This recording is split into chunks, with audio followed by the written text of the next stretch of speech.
And the easiest way to conceptualize this and how the brain might work cognitively is this. When you finish a long novel, when you finish a long book, at the end of that book, you're able to draw context in the characters and the objects that you read in that book. That's what a story is.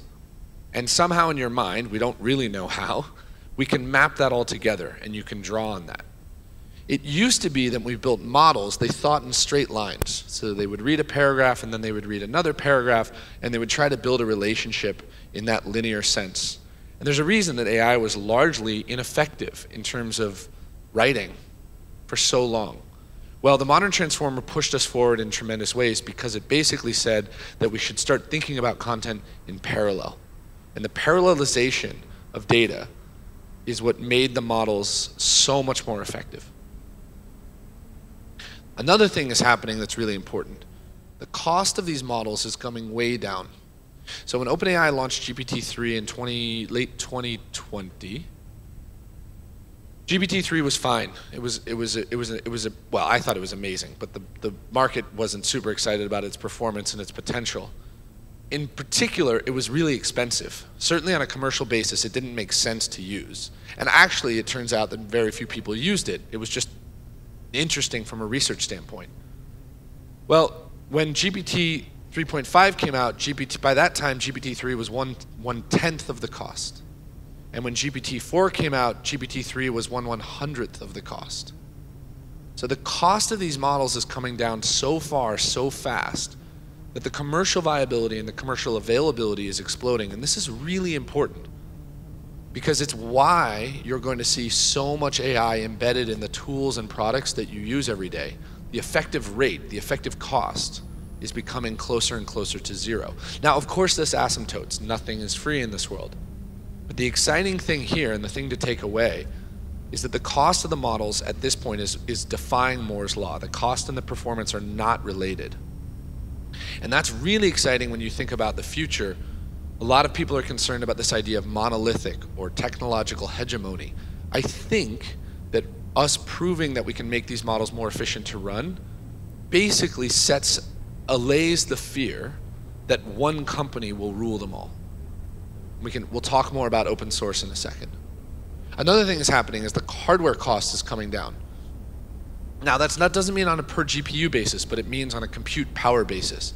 We're getting much, much more efficient at serving these models. Now this needs to get a lot better, and I'll talk about that in a second. We need to get so much more efficient at serving these models, but for now it's gotten pretty good. Okay, the analysts in this room hate these slides because I don't label the y-axis. The reason I don't label the y-axis is because they're hard to read, so I'll just tell you what they are. On the left is LLM performance measured by precision. Precision is just a search science. On the right is LLM size measured by billions of parameters. This is between 2015 and 2021. This shows a superlinear curve that looks pretty good, and you see a pretty sizable performance after 2017. This is 2021 to 2023. We are still in the midst of an incredible parabolic improvement in these models. What's particularly fascinating is that the size of LLMs may actually start to decline. Sam Altman, OpenAI CEO, recently said he thought the era of large models might be over. So we went out and proved that models were effective, and now we can actually start to decrease their size. And there's a working theory that basically says this, which is super interesting.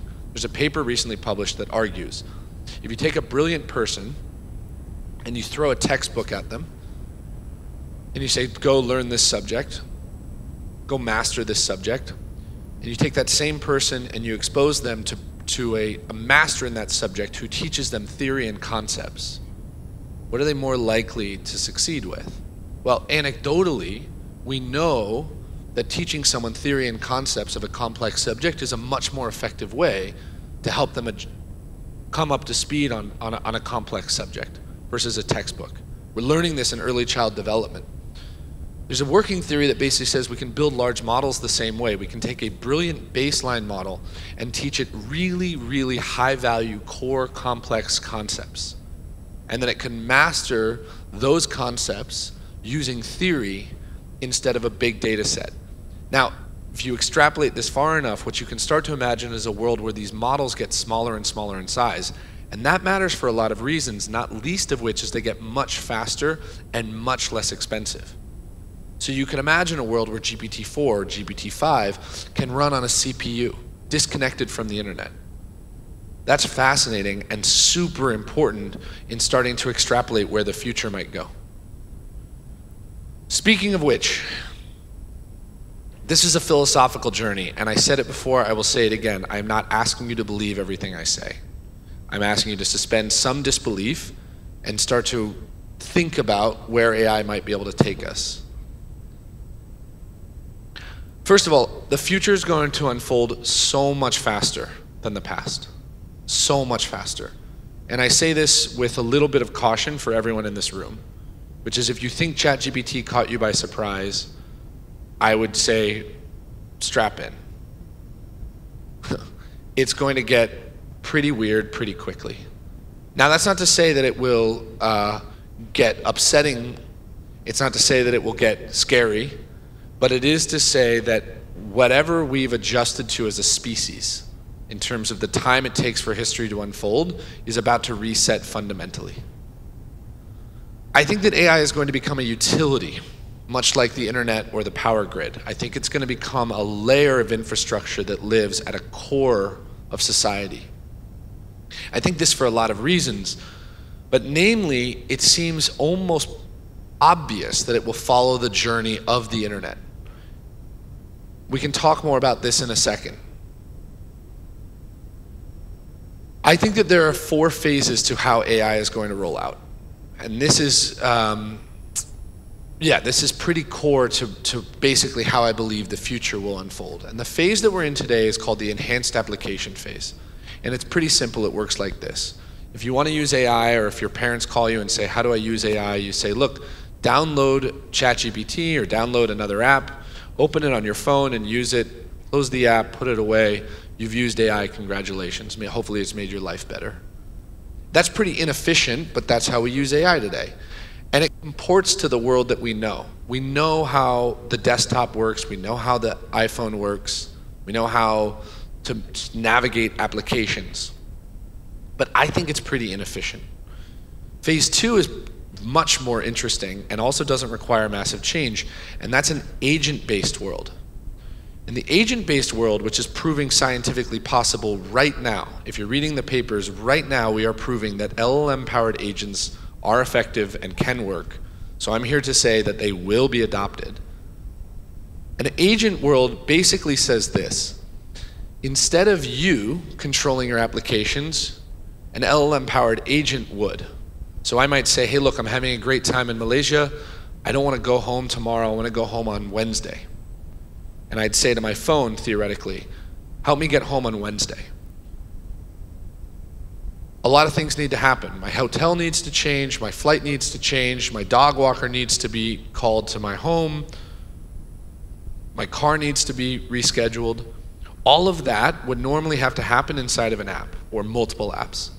Now, an LLM-powered agent could go and do these things in an automated way. We are going to live in this world, I promise. The question then becomes, at what point do we meet the social threshold? And this is going to introduce a pretty important concept I'm going to talk about later. For everything in this world, there is both a technical threshold and a social threshold, or a societal threshold. Things that we are capable of technically and things that we are interested in or capable of socially.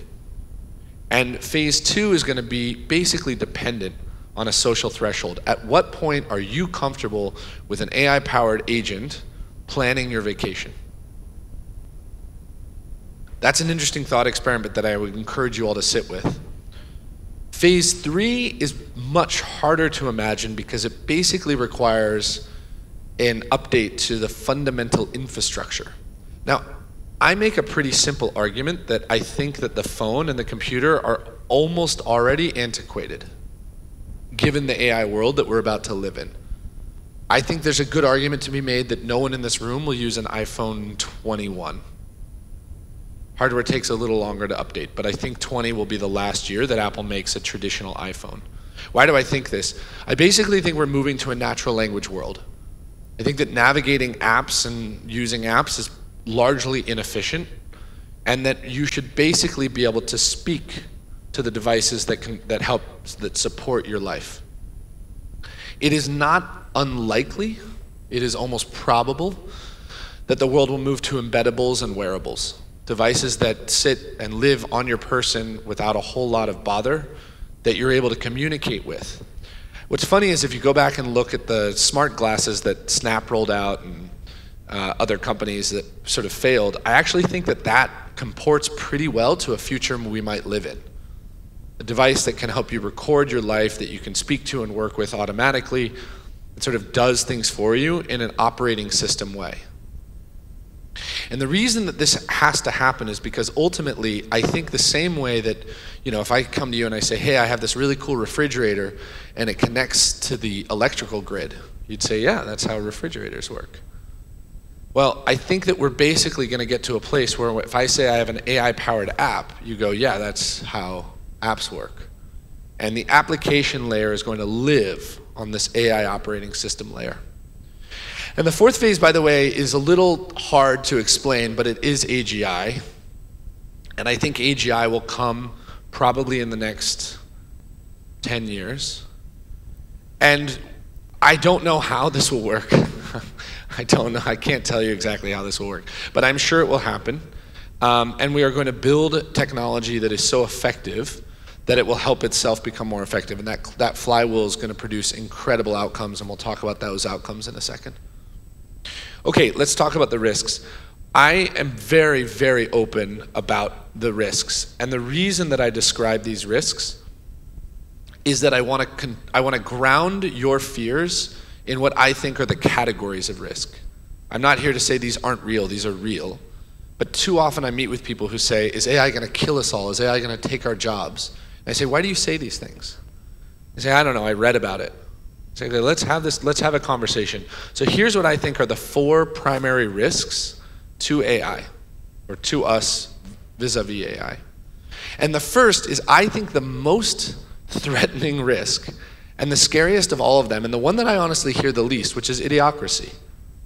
I have a deep concern that we will end up outsourcing so many of life's problems that we will stop building skills and developing our adult minds, and actually just become sort of intellectual mush. If you have seen it, then you'll know what I mean when I say Pixar outlines this perfectly in WALL-E. It's a really remarkable film, and if you haven't seen it, I recommend it. There's also a wonderful satire that's much more niche in the United States called Idiocracy. It depicts a pretty dumb guy who wakes up in the future in a government experiment who's much smarter than everyone else, and it's not really clear what happened. I worry a ton about this, and if you want to know what it looks like, go watch people look at TikTok for 4 hours. Everyone laughs at that one. I don't know why people laugh. I mean, I get it. I think it's funny, but it's pretty scary.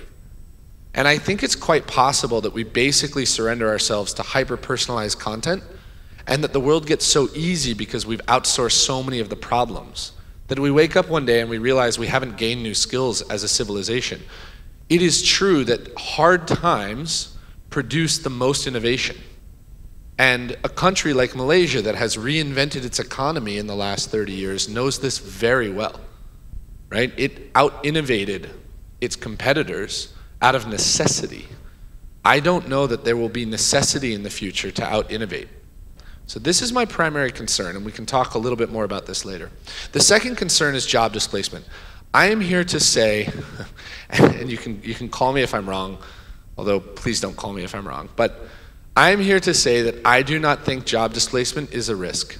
And I don't think that in part because I'm a history major and in part because it just doesn't make sense.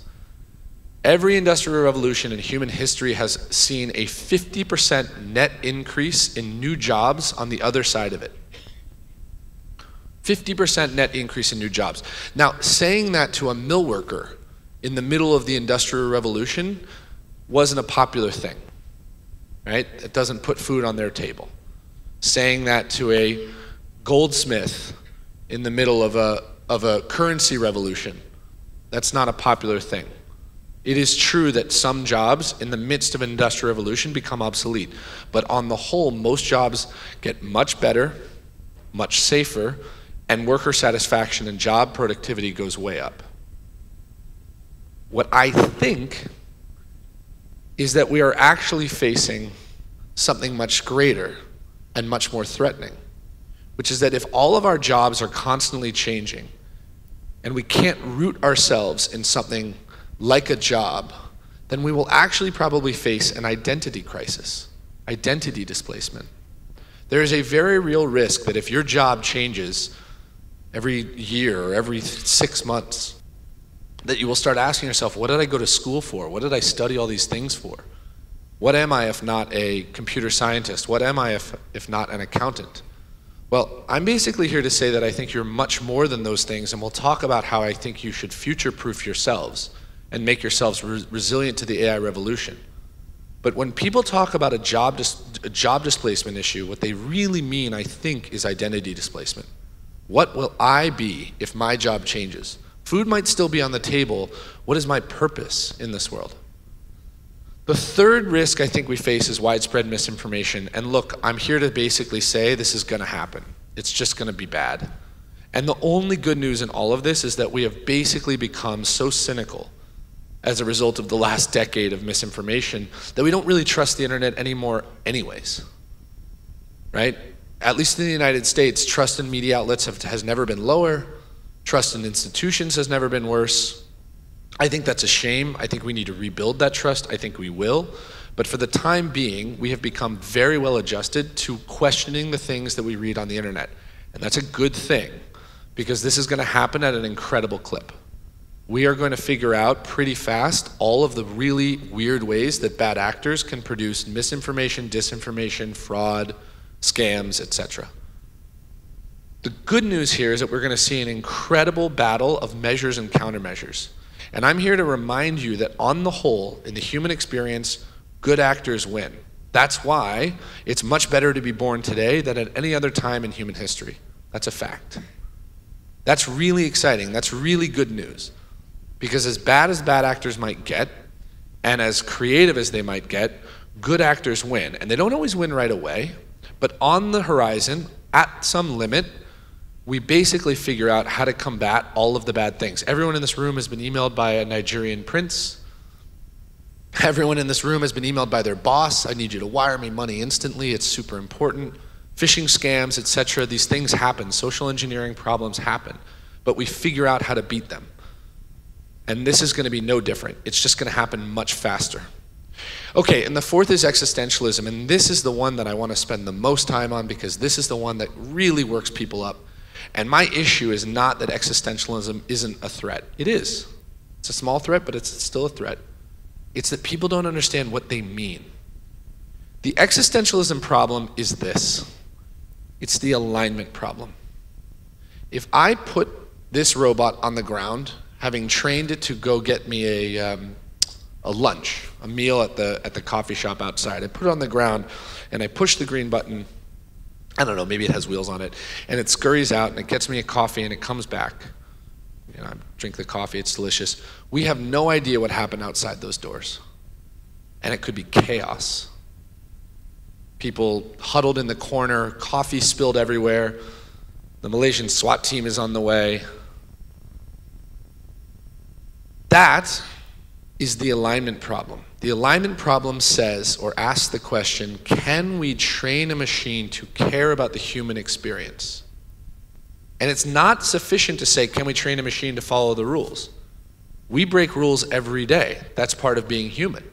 Speed on the freeway. You cut a line. You've failed to wash your hands.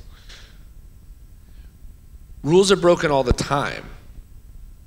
And in fact, part of the human condition is the nuance of understanding when a rule can be broken and when a rule can't be broken. And the coolest thing about the alignment problem is that every parent in this room can understand it perfectly. Because the same challenge that researchers have trying to make sure that a machine cares about the human condition is the same challenge a parent has making sure that their child cares about the world around them. And it's a really interesting problem.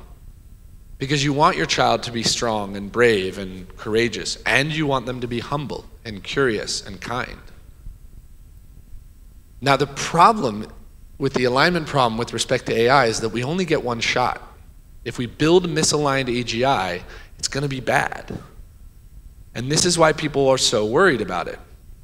But I'm here to say there's a lot of good news. The first piece of good news is that a lot of people care about the alignment problem. This is something that is very, very well studied.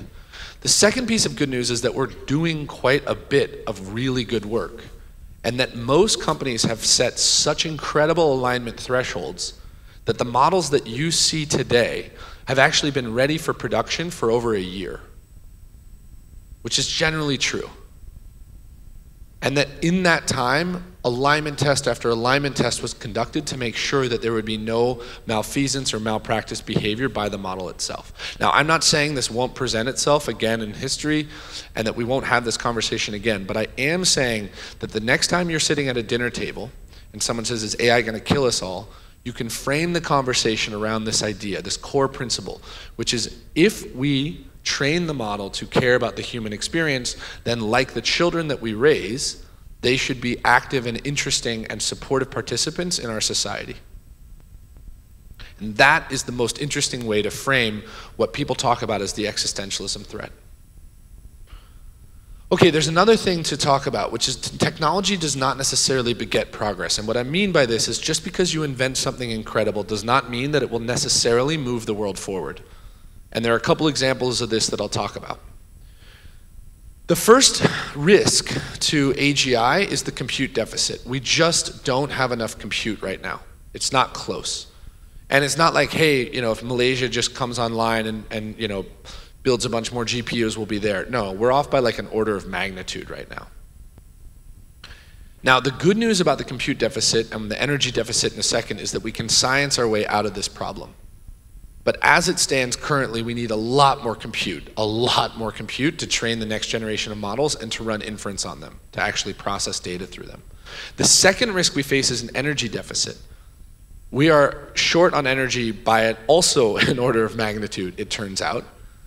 And like the compute problem, it's not as simple as just saying, let's build more energy fields, right? The size of the solar field necessary to train and run inference on, for example, the next generation of GPT models, is about the size of Arizona. We're probably not going to build that. We know that nuclear plants take about 6 years to come online, so that's not really an answer. We haven't solved the fusion problem yet. Okay. So that means that we need to come up with scientific breakthroughs to basically figure out how to produce and store more energy on the grid and distribute it more effectively. Moreover, we need to make sure that these machines consume a whole lot less energy as we train them and run inference on them. And the third risk, and the risk that we cannot science ourselves out of, and the one that scares me the most, is the bad policy risk. And if you want to know what this looks like, you don't have to look much further than nuclear. In the 1980s, the United States said, you know what, we've lost the public perception battle, let's make nuclear effectively illegal. We've had the opportunity to build abundant energy as a species for 50 years, and we simply didn't. And in exchange, we burned trillions of tons of coal. And I don't want us to repeat that mistake. I don't want us to be in a position in 50 years where we say, if only we had invented AGI then, we could have cured cancer, we could have cured Alzheimer's. Instead, we policyed it out of existence. So what do we need to do? We need to make sure that we define the policy effectively, but most importantly, we need to make sure private sector adopts this technology safely and responsibly. Because if the policymakers show up and private sector has adopted this technology, we will be in a much safer and a much more effective place to pass reasonable and not overbearing policy. Okay, this is my favorite part because these are the things that I care most about. And I was introduced earlier as an AI optimist. It's true when I get called in the United States to do interviews on TV, sometimes they call me a former executive from OpenAI, and sometimes on the box underneath they'll call me an AI optimist, which is fun because the assumption is that the person across the table from me is a pessimist. But in this case, I am an AI optimist, and I think you will find that I basically believe that the future is exceptionally bright. And here are the things that I think is going to happen. And the most important of the four ideas up here is this idea of scientific breakthroughs. I think that you can expect a wave of scientific breakthroughs including but not limited to the cure for cancer, the cure for Alzheimer's, fusion, nanotechnology, quantum computing, interstellar travel. These things will be solved, right? Things that you can't even comprehend today, problems that you didn't know existed will be solved. And I remind you, as you start to question me, to imagine a world that you could not explain to someone 100 years ago. You are going to be faced with that challenge intellectually in 50 or 100 years. And on that note, by the way, I think it's quite possible that everyone in this room gets to live forever. Quite seriously. I think it's very possible that we solve longevity. Now, there are reasons that we won't, and there are reasons you might choose that you don't want to, which is fine. But I don't think it's far-fetched to think that we will solve for a lot of the problems that plague the human experience. The other thing that's going to happen is we're going to see an incredible boon in worker productivity and job satisfaction. And the reason I know this is basically the following.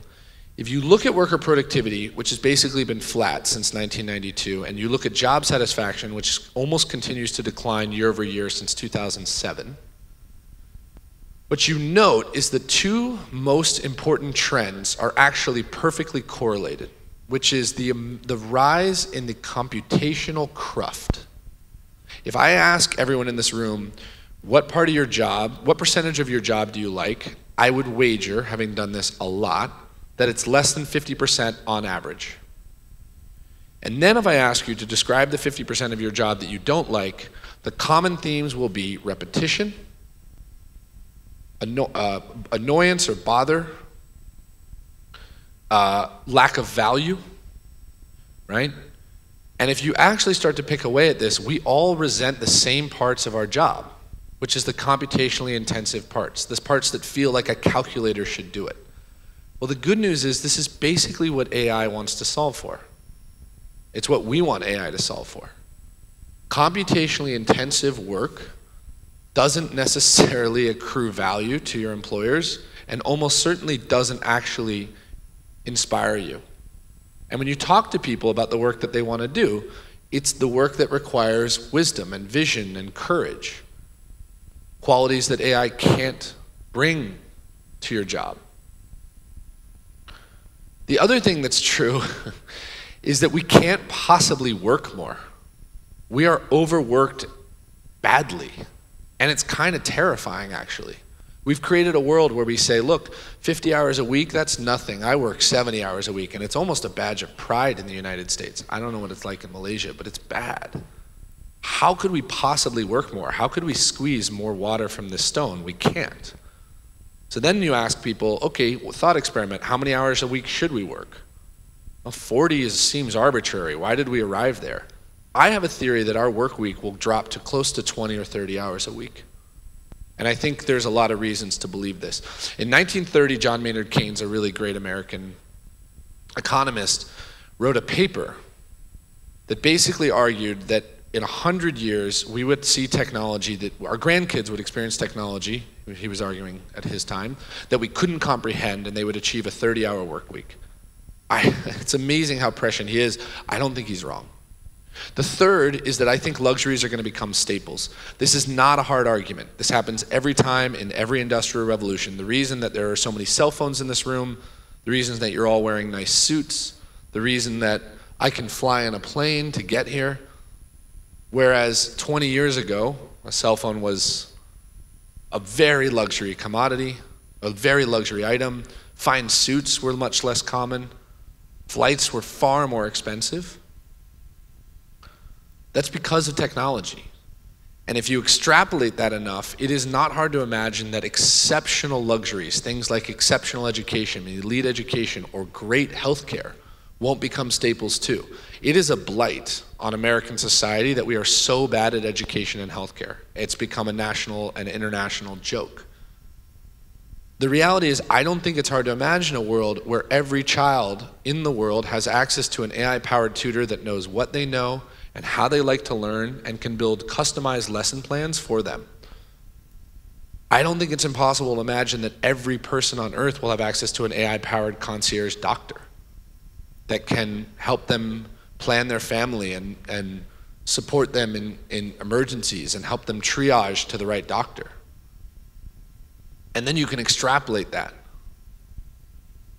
It's just not hard to imagine that a lot of the things that we consider today reserved for the upper class only will become available to everyone. And the last thing that's going to happen, and this one everyone likes except the central bankers, is I think we're going to experience an incredible deflationary event. Basically think the cost of goods and services is going to plummet. And there are a lot of reasons for this, but namely that the manufacturing of things is going to become so automated. And I don't mean the physical manufacturing of things. I mean the production of things, be it an email or an idea, maybe a widget, is going to become so automated that we're basically going to be able to sell that thing or service for much, much lower cost. And this will raise the effective purchase power of everyone in the world. Most importantly, I think the biggest gift that AI is going to give us is time and the opportunity to be more human. And when you ask people in the same breath, what part of your job do you hate? Or what part of your job do you not like? I always ask them, what do you identify as? What makes you you? What's your purpose? And no one says their job. It's just not the thing that people want to be in this world. They want to be a great parent. They want to be a great friend. They want to be a great child. They want to be a good hobbyist or expert in something. And what I realize is as I talk to people more and more, AI is going to make us more human. AI is going to give us the opportunity to basically relieve ourselves of the part of our lives that have taken up most of our week, right? What do we do during the week? We sleep and we work. And in the odd hours that we're not doing one of those things, we spend time with our family. That seems backwards. That seems totally wrong. And I basically think that AI is going to relieve us of a lot of the manual task, the cruft that we have built in our life that we call a job, and allow us to spend time being human. And I think we will look back in history and remember this chapter of this like post-modern industrial world as just being weird. A little misaligned to actual human interests, being human. I think we're going to achieve AGI by 2030. This is not a super hot take anymore. Ray Kurzweil, the author of The Singularity, believes this. My personal date actually is 2028, but 2030 is a cleaner number, so I put it on the slide. And by 2030. So if I get 2030, great. If it's before then, I still get credit. Okay. This is my call to you, not just as business leaders, not just as community leaders, but as people, as citizens of this world. This is my call to you. How can you prepare? First of all, it's no longer when you should adopt AI, but what you should adopt and how you should adopt it. And I say this as someone who is always struck by how little people use this technology available to them. And they'll say things like, yeah, I have to do this, I have to send this long email, or I have to, compile this report, I have to read this paper. I say, great, have you tried ChatGPT? No. Why? I don't know. I think at the root people are scared. But my call to you is to use the technology available to you. There are so many applications in the market now that want to make your life easier and better, and they work really well. And without fail, every time I give this talk, I get emails afterwards, hey, my productivity's gone up 50%. I can finish my work at 4 o'clock now and go home and spend time with my kids. Thanks so much. Every time I give this talk. So my plea to you is it's not what you should adopt, but when you should adopt, or not when you should adopt, but what you should adopt. Okay, on that note, first principle thinking is existentially important. I say this to young people all the time. If you are designing your life from a first principle standpoint, what would you redesign? And the reason I ask is because you're gonna get that opportunity. And for a lot of people, it's relatively simple, right? I wish I didn't commute a long ways, or I wish I learned a new skill. And for some people, it's much bigger. I wish I didn't do this job at all. I wish I lived somewhere else. I wish I spoke another language. Moonshots, major change, all of this is going to become much, much more accessible in this new AI-powered paradigm. And my encouragement to everyone is to think from a first principle standpoint at your place of work and at home. If there's a business process that doesn't make sense, Prime Minister talked about this earlier, the one-stop shop. Get rid of it. This is an incredible opportunity in human history to reinvent and redesign the systems that we have built that have created all this bureaucracy and cruft. This has basically been proven true. So recently MIT Sloan published a report that said businesses that adopt AI but don't make improvements to their business processes basically see a negligible, a forgettable 4% improvement in business efficiency. Whereas businesses that adopt AI and make changes to their business process see a 20% improvement in efficiency. And I think that this number is low. Morgan Stanley recently reported a 50% improvement in efficiency for their wealth advisors who adopt the AI platform that they built for them. That's remarkable. Okay, I think that you also should prepare for tremendous change. And in preparing for tremendous change, I think it means you need to optimize for humanistic qualities. And this is my call to you all. Because when people say to me, how do I prepare for the future? And the question they always ask every time, a CEO will pull me aside after a long meeting and they'll whisper to me and they'll say, what should my kids study in college? As though it's some secret. And I say without fail every time, it doesn't matter. It just doesn't matter anymore what you study in college. And I basically believe this because I think that the skills and the knowledge that we acquire inevitably will commoditize. As soon as you learn how to be an expert architect, AutoCAD will start to take some of that job. As soon as you learn how to be an expert computer scientist, Copilot will take some of that job. And then there will be new jobs invented that you weren't prepared for. And the point is not, can you learn the skills necessary to do a job effectively? It's, can you learn the qualities necessary to be resilient to the future? And there are basic things that AI can do, and there are basic things that AI cannot do. And when you think about the ways that you as humans can make yourself resilient to the future, it's by becoming experts in qualities like vision, wisdom, courage, curiosity, and empathy. Things that AI cannot solve for. And when people ask me, you know, what should my kid study in college? How should I raise my children in an AI-powered future? My advice is usually pretty simple. Make them go outside. Make them spend time with their friends. Get them off their devices. Help them become humans, citizens, working well in a team. The number one thing that companies these days complain about when they're hiring their new grads is that they don't work well in teams.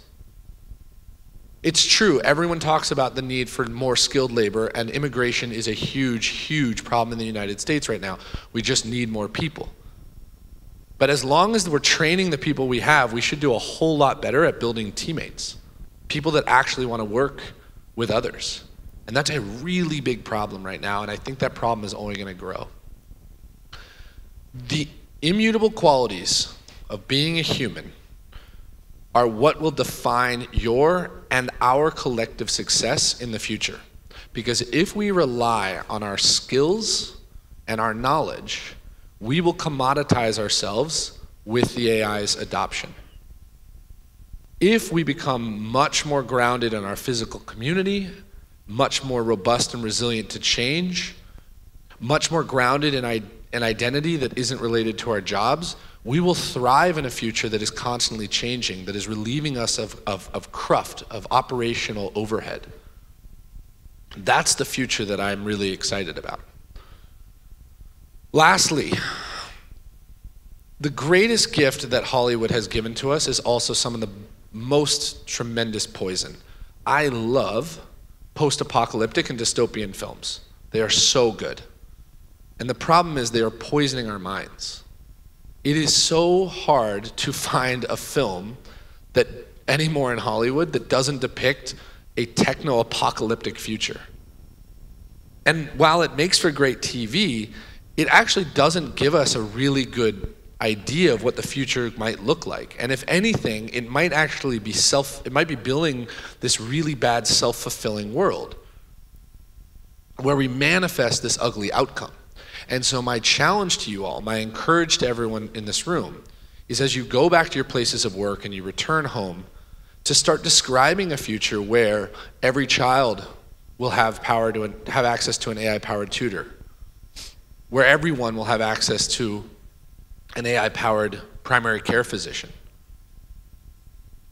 Because if we don't actually start describing and imagining an AI-powered future that we want to live in, we may not be able to build it. And that would be really sad. It would be really sad and very ironic if we build the greatest technology we've ever imagined and squander it because we couldn't imagine how beautiful that future could be. So that's my call to you. I really appreciate you all spending this time with me. I have felt so welcome in Malaysia and Kuala Lumpur, and I hope that as part of this digital revolution, that Malaysia will adopt AI and continue to move itself forward on the global economic scale. Thank you so much.